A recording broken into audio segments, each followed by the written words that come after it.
La casa de Bernarda Alba, Federico García Lorca. Una obra en 3 actos, escrita en el año de 1936. De hecho, es la última de las obras escritas por Federico García Lorca, unos meses antes de su muerte por fusilamiento y su desaparición en manos de los falangistas que acababan de comenzar la revuelta que daría pie a la Guerra Civil Española.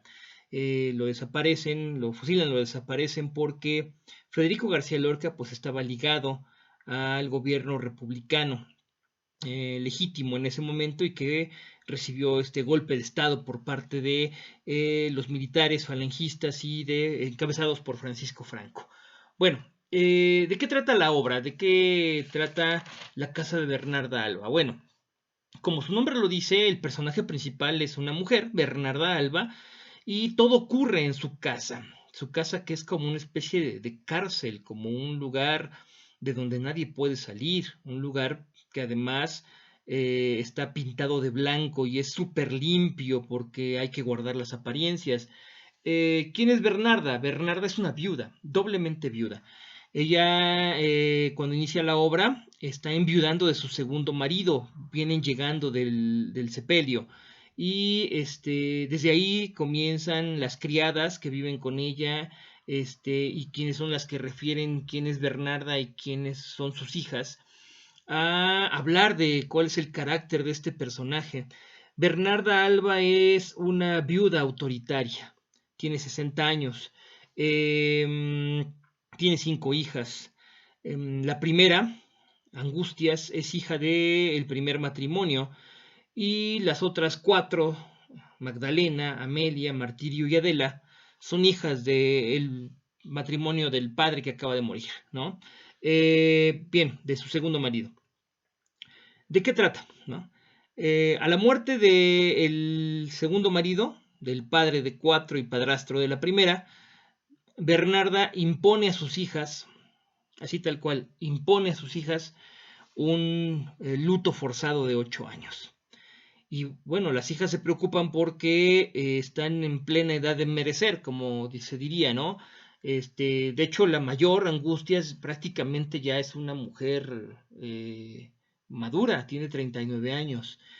Magdalena tiene 30 años, Amelia tiene 27, Martirio 24 y Adela, que es la más joven de todas, 20. Pero están en plena edad de, pues, de conocer hombres, de buscar con quién casarse y de hecho en la tradición, digamos, conservadora de la época, una mujer tenía que estar casada para tener valor. Recuerden ustedes que en la mayoría de los casos a lo largo de la historia la mujer era tratada como un objeto, como una propiedad. Primero propiedad de su padre, quien le daba el apellido y le daba la importancia. Y después propiedad del marido. Por eso es que el papá normalmente se preocupaba por casarla antes de morir para que la hija no tuviera ningún problema, por dotarla de una buena herencia que paradójicamente ya no podía manejar. Las mujeres no podían manejar sus propias herencias, tenía que ser el marido quien les manejara la herencia. Por eso es que estas mujeres están preocupadas porque pues finalmente se van a quedar y no van a tener valor porque están solas. Y Bernarda Alba, que ya es viuda por segunda ocasión, en lugar de portarse como una madre amorosa, se porta como un patriarca.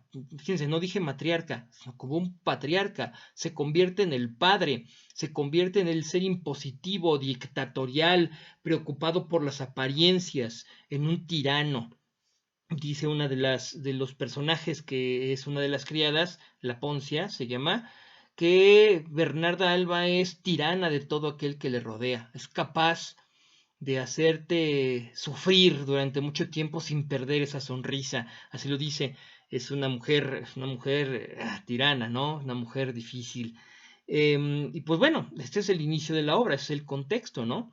Les impone un luto y ellas quedan preocupadas porque no saben cuál va a ser su suerte y pues a su modo cada una va a sufrir este encierro dentro de la casa de Bernarda Alba, un encierro que se convierte en una especie de infierno, un infierno personal porque hay ausencia de esperanzas. El conflicto surge cuando justamente en el sepelio aparece un galán.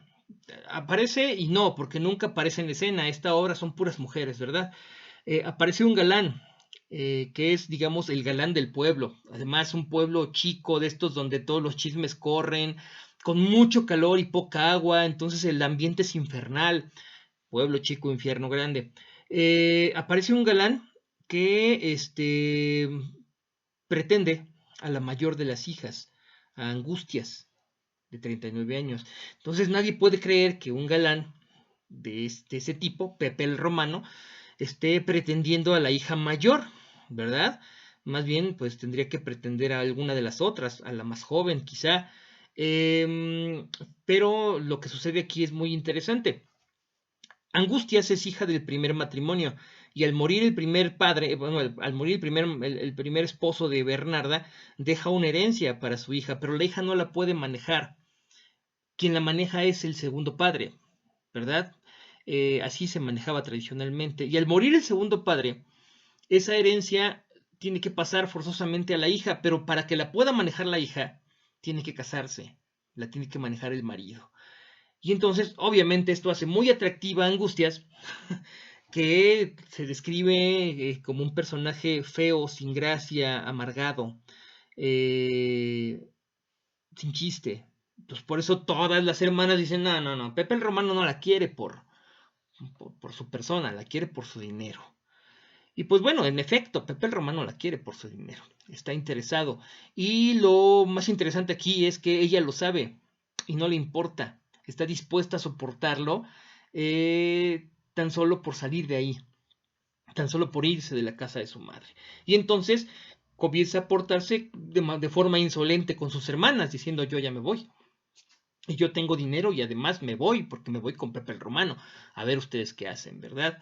Y entonces comienza el odio entre las hermanas y la madre, y ahí con las criadas de la casa, y con la madre de Bernarda, porque hay un personaje que se llama María Josefa, que es la madre de Bernarda, que también va a aparecer ahí en algunas escenas, dándole un toque cómico y jocoso a la historia, porque la madre de Bernarda, una persona de 80 años, que está medio loca, que Bernarda la tiene encerrada en su cuarto, en el cuarto, un cuarto de la casa para que no dé mal aspecto, porque pues ¿qué va a decir la gente si la ven que está loca? Es la que de repente se atreve a decir verdades lapidarias, la que se atreve a decir las cosas como son, a no guardar las apariencias dentro de su locura. Es la que trata alguna vez de escaparse. Fíjense cómo de todas las mujeres ahí, la única que trata de escaparse es la más vieja de todas. Parece mentira, ¿verdad? Está buscando la libertad. Obviamente no lo logra, pero ese intento representa esta búsqueda de la libertad. Y lo paradójico del asunto es que la que lo hace, la que lo intenta, es la más vieja de la casa. Bien, ¿qué sucede con en la relación con las hermanas? Una cosa muy interesante. Ya dijimos, Pepe el Romano es el conflicto. Llega y pide la mano de Angustias. Y Bernarda le promete a Angustias. O sea, sí, se va a casar Angustias con Pepe el Romano. Pero resulta que Pepe el Romano es amante de Adela. Sí, resulta que Pepe el Romano es amante de la más joven de las hermanas. Y todo se mantiene en secreto, aunque poco a poco se va a ir develando este secreto y obviamente va a ir creando nuevas envidias, nuevos odios entre las hermanas y nuevos desplantes de autoritarismo de la madre y nuevas demostraciones de poder de las criadas, sobre todo de la Poncia, que es de la misma edad que Bernarda y que sin dejar de lado que es una criada y que es normalmente sobajada y humillada por Bernarda Alba, es la única que se atreve a hacerle ciertos consejos, a decirle ciertas cosas y a veces tiene más poder que las propias hijas en esa casa. Bueno, ¿qué pasa entonces? Magdalena, que es la única que le sigue llorando a su papá, y Amelia, que son las hijas, digamos, en orden descendente, primero está Angustias, luego Magdalena y Amelia. Magdalena y Amelia están amargadas, no saben qué hacer, no tienen esperanza. Magdalena amaba tanto al padre que al momento de morirse el padre no tiene ya motivo de vida. Amelia está como en medio de todo. No tiene esperanza de salir, no tiene pretendiente, no tiene nada. Entonces está en su infierno personal. Martirio es un personaje importantísimo porque Martirio va a tener un conflicto directo con Adela. ¿Por qué? Martirio es la que sigue de Adela, tiene 24 años. No es la más joven, pero es casi la más joven. Y te hacen ver que Martirio tuvo un pretendiente llamado Enrique Humanes, y que ella quería casarse con él, pero su madre no se lo permitió porque su madre, fuertemente clasista, decía que él era un donadie y que no la merecía. El clásico desplante de superioridad, y entonces le corrió el pretendiente y esta quedó pues sufriendo, amargada también, porque se le fue la oportunidad. Y entonces, cuando se da cuenta de que Angustia se va a casar con el más galán del pueblo, pero sobre todo cuando sospecha y se da cuenta que Amelia, la más joven, es amante de ese mismo pretendiente, pues entonces por celos, por envidia, es la que va a descubrir todo. Es la que al final de la obra, bueno, a mediados de la obra va a decir claramente que ella también está interesada en Pepe el Romano y que al final de la obra, va a empezar a intrigar con las criadas y van a descubrir a Adela. Y es la que va a desatar todo lo que va a ocurrir hacia el final, que ahorita lo voy a contar. Bien, pues aquí está. Primer acto entonces. Primer acto, el sepelio del Señor, el luto impuesto, la angustia de las hermanas, la pedida de mano de Angustias, el enojo de Adela. Segundo acto, se descubre, bueno, se va tejiendo la trama de tal manera que las intrigas de las hermanas van descubriendo cómo, pues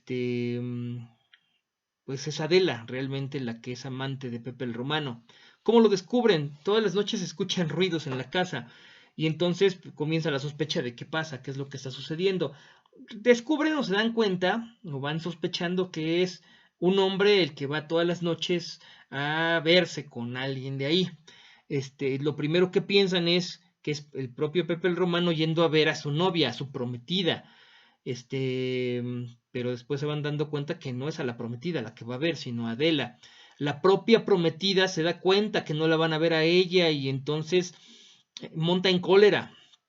Pero la madre le dice, no, tú no te preocupes, o sea, tú cásate ya. A ti que no te preocupe lo que haga él. O sea, fíjate, la madre defendiendo al hombre, no defendiendo a las hijas. ¿Por qué? Porque la actitud es de hombre, es de patriarca.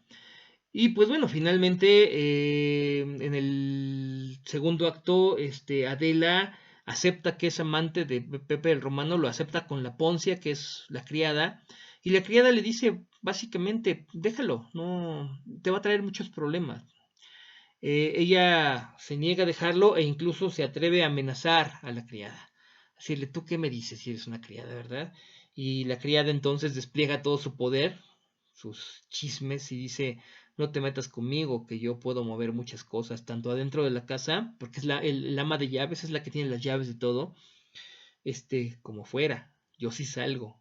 Y yo si quiero puedo hacer que toquen las campanas. O sea, aguas, ¿no? Conmigo no te metas. Ahí se despliega es el momento de mayor poder de la Poncia. De hecho, el nombre muy interesante, la Poncia como Poncio Pilatos. Ella puede evitar toda la catástrofe, pero no lo hace. Igual que Poncio Pilatos pudo evitar la masacre sufrida con Jesús de Nazaret y no lo evitó. Y pues bueno, finalmente, en el tercer acto, Adela se atreve a defender su amor, la cachan en la movida, vaya, Martirio es la que orquesta todo este asunto, se pone a gritar, salen todos, Bernarda trata de reprender a Adela, Adela le arrebata el bastón, porque ella trae un bastón de mando, ¿no? Lo rompe en una actitud de valentía, de coraje, pero de nada le sirve porque Bernarda regresa con una escopeta y le empieza a tirar balazos a Pepe el Romano. Le hacen creer a Adela que Pepe el Romano murió y entonces ella descorazonada, se va a encerrar a su cuarto y cuando la van a buscar y logran abrir la puerta, resulta que ella ya se suicidó. Y la reacción de Bernarda es muy interesante, muy autoritaria.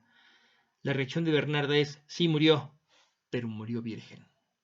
Y silencio todos. ¿No?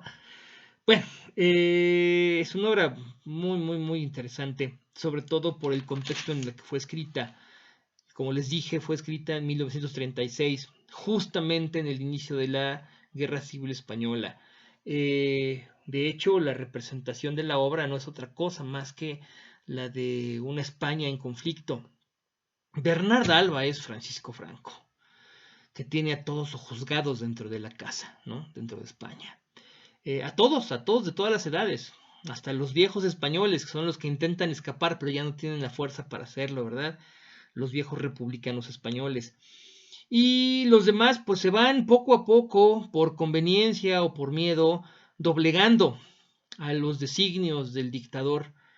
Y la más joven, la rebelde, Adela, que es la que se le pone al brinco, que es la que trata de desafiarlo, que representa a los revolucionarios republicanos españoles, pues acaba siendo sojuzgada también, acaba suicidándose y aceptando una dictadura que en la realidad, no sé si ustedes sepan, pero Francisco Franco gobernó España de 1936, cuando comienza la Guerra Civil Española, terminó en 39, y el gobierno de Francisco Franco se mantiene en España hasta su muerte en 1975. Por lo tanto, es una dictadura muy grande y los españoles se doblegaron, ¿no? Entonces, ¿qué es lo que está representando esta obra? Eso, por eso es que la obra se terminó de escribir en el 36, ese mismo año mataron a García Lorca, pero no se estrenó, no se dio a conocer hasta 1945 y se estrenó en Argentina y después se publicó en Italia. Ya mucho tiempo después se publicó en España porque pues estos temas eran espinosos, eran difíciles de tratar en medio de una, digamos, una dictadura, una tiranía fascista como la de Francisco Franco. Y por eso es muy importante conocer el simbolismo de esta obra, desde los nombres de los personajes que representan mucho. Esto podría calificarse como una pieza, como una tragicomedia, digamos, por su final paradójico. También tiene parte de tragedia, pero también tiene algo de comedia ahí, sobre todo en las participaciones de María Josefa, que es la madre de Bernarda. Y pues bueno, yo espero, los invito que lean lo que viene en su antología, pero sobre todo que la busquen y la lean completa. Es una obra pequeña, se lee en una tarde, para que se entretengan. Y pues bueno, con esto terminamos uno de los ejemplos de la semana. En esta semana que vimos el género dramático, con esto terminamos el ejemplo en prosa, digamos, el ejemplo moderno. Y en el otro video está el ejemplo en verso, es una obra del barroco novohispano que se llama Las paredes oyen. Los invito a que también lo vean y que también en este canal vean otra obra de Federico García Lorca que ya está reseñada, que es del romancero gitano, la beta poética de García Lorca, específicamente el romance de la luna luna. Bueno, con esto terminamos. Éxito.